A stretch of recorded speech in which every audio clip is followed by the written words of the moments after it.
Assalamualaikum warahmatullahi wabarakatuh. Halo teman-teman semua. Perkenalkan, nama saya Wilujeng Sesa Putri Asari dari Rombel Pendidikan Kimia 19B dengan NIM 430141970. Pada kesempatan kali ini, saya akan menjelaskan beberapa bab mengenai equilibria in electrochemical cell atau keseimbangan dalam sel elektrokimia. Nah, ini adalah beberapa subbab yang akan saya bahas. Yang pertama, definition. Yang kedua, the chemical potential of charged species. Dan yang ketiga adalah technical electrochemical process. Yang pertama ada the definition. Nah, apa sih itu sel elektrokimia? Sel elektrokimia adalah suatu alat atau perangkat yang memproduksi electrical work di sekitarnya. Contohnya adalah baterai kering.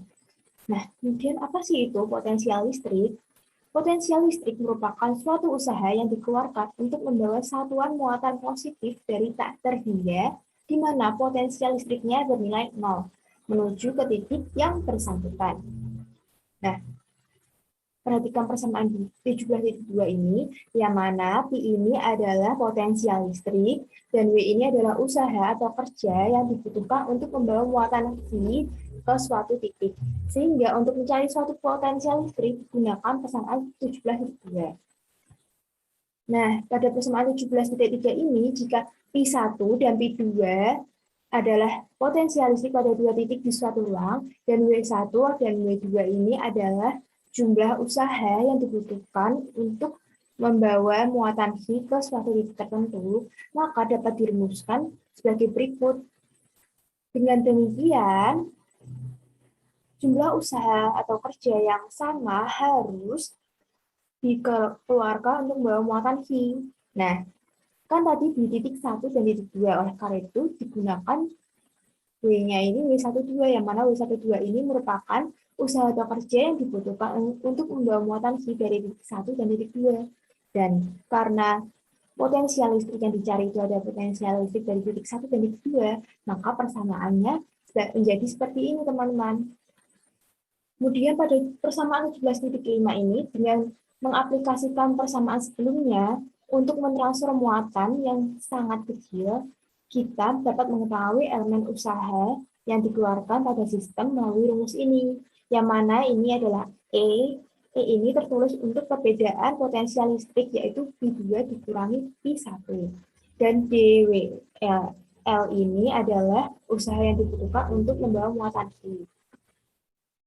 Nah, selanjutnya ada the chemical potential of charged species. Kecenderungan lepasnya partikel bermuatan, ion atau elektron dalam satu fase bergantung pada potensial listrik tersebut. Jika kita mentransfer sejumlah elektron yang membawa muatan, Dh dari M ke N aksen, kerja atau usaha yang dilakukan pada sistem diberikan oleh persamaan 17.4, yaitu min dWl sama dengan P aksen dikurangi P dV.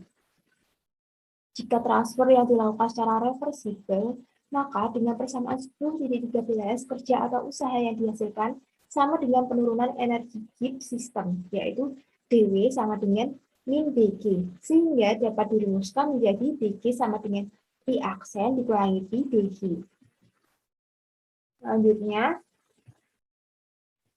dalam hal potensial kimia elektron, jika Dn mol dipindahkan, maka persamaannya menjadi dG sama dengan mu aksen EDN dikurangi mu EDN.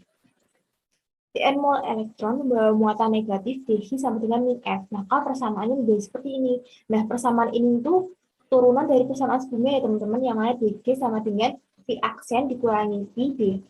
Nah, karena Dv-nya ini kan muatannya jadi min F ya, jadi diubah menjadi ini, dan dG-nya kenapa kok jadi ini? Karena kan di atasnya ini dG-nya sama dirumuskan seperti ini, maka disubstitusikan pada persamaan selanjutnya menjadi mu aksen E dikurangi mu E sama dengan mi F kali P aksen dikurangi P. Kemudian rumusnya diatur ulang menjadi mu E sama dengan mu aksen E ditambah F kali P aksen dikurangi F dikali P. Nah, misalkan mu adalah potensial kimia elektron dalam N ketika P adalah 0, maka mu E sama dengan mu aksen E ditambah F dikali P aksen. Dengan mengurangi persamaan ini dengan persamaan sebelumnya, diperoleh persamaan 17,6 yang mana mu E sama dengan mu aksen E dikurangi F kali Pi. Nah, pada persamaan 17,6 ini merupakan hubungan antara kecenderungan lepas elektron dalam suatu fasa atau yang disebut mu E dengan potensial listrik yang disebut dengan Pi. Nah, perlu diperhatikan jika nilai Pi ini negatif, maka nilai mu E-nya ini lebih besar dibandingkan jika Pi-nya ini positif. Dengan argumen serupa dapat ditunjukkan bahwa untuk spesies bermuatan dalam fase dirumuskan pada persamaan 17,7, yang mana Zi ini adalah muatan pada suatu spesies. Nah, ini adalah ringkasan dari konvensi dan keadaan standar pada potensial kimia. Yang pertama itu ada ions in aqueous solution dengan keadaan standar yang dirumuskan sebagai berikut, dengan keadaan general yang dirumuskan sebagai berikut. Kemudian pada elektron in any metal pada keadaan standar dirumuskan sebagai berikut. Kemudian general formnya menjadi berikut. Lalu pada ions in a pure metal pada keadaan standar menjadi sebagai berikut. Lalu general formnya menjadi sebagai berikut. Nah, ini itu terdapat pada buku Physical Chemistry-nya Castellan ya teman-teman. Untuk lebih jelasnya nanti teman-teman bisa membuka pada bab 17 pada rangkuman ini terdapat yang penjelasannya lebih lengkap. Kemudian ada technical electrochemical process. Nah, proses teknis elektrokimia ini dibagi menjadi dua. Yang pertama proses yang memakan daya, yang kedua proses yang menghasilkan daya. Nah, pada proses yang memakan daya ini contohnya adalah proses preparatif industri elektrolitik. Dan proses ini menghasilkan suatu zat yang berenergi tinggi. Sedangkan pada proses yang menghasilkan daya ini, contohnya ini tuh sering terjadi pada sel elektrokimia. Pada proses ini menghabiskan atau membutuhkan zat yang berenergi tinggi sehingga mampu menghasilkan suatu tenaga listrik. Nah, pada prosesnya ini dibutuhkan dua alat utama ya teman-teman. Yang pertama itu sel penyimpanan timbal dan sel bahan bakar. Yang mana kedua alat ini itu akan dibahas pada poin 17.21 untuk lebih jelasnya. Lalu, zat yang dihasilkan di dalam katode antara lain hidrogen dan natrium hidroksida dalam elektrolisis air garam, aluminium, magnesium, dan logam alkali dan alkali tanah dalam elektrolisis lelehan garam. Beberapa proses katode teknis yang penting ialah elektroplating dan elektrorefining. Nah, proses elektroplating ini adalah proses pelapisan logam ya teman-teman. Sedangkan proses elektrorefining ini proses pemurnian logam. Untuk lebih jelasnya mengenai kedua proses ini, teman-teman dapat mengakses link YouTube yang telah saya lampirkan pada PowerPoint ini. Nah, ini adalah contoh gambar proses elektroplating dan ini gambar proses elektrorefining. Kemudian zat yang dihasilkan di anoda adalah oksigen dalam elektrolisis air dan klorin dalam elektrolisis air garam dan klorida cair.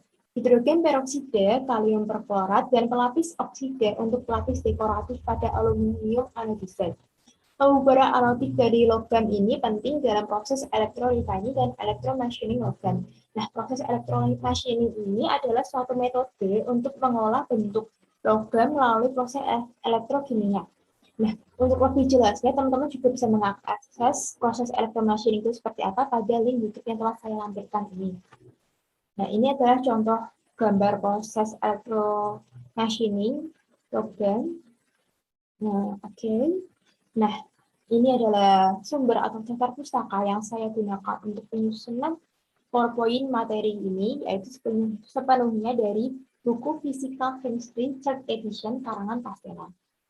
Nah, sekian teman-teman yang dapat saya sampaikan. Apabila banyak kesalahan kata dan kekeliruan, saya mohon maaf. Dan karena saya masih sedang dalam tahap belajar, oleh karena itu saya mohon koreksinya, kritik dan saran dari teman-teman. Terima kasih.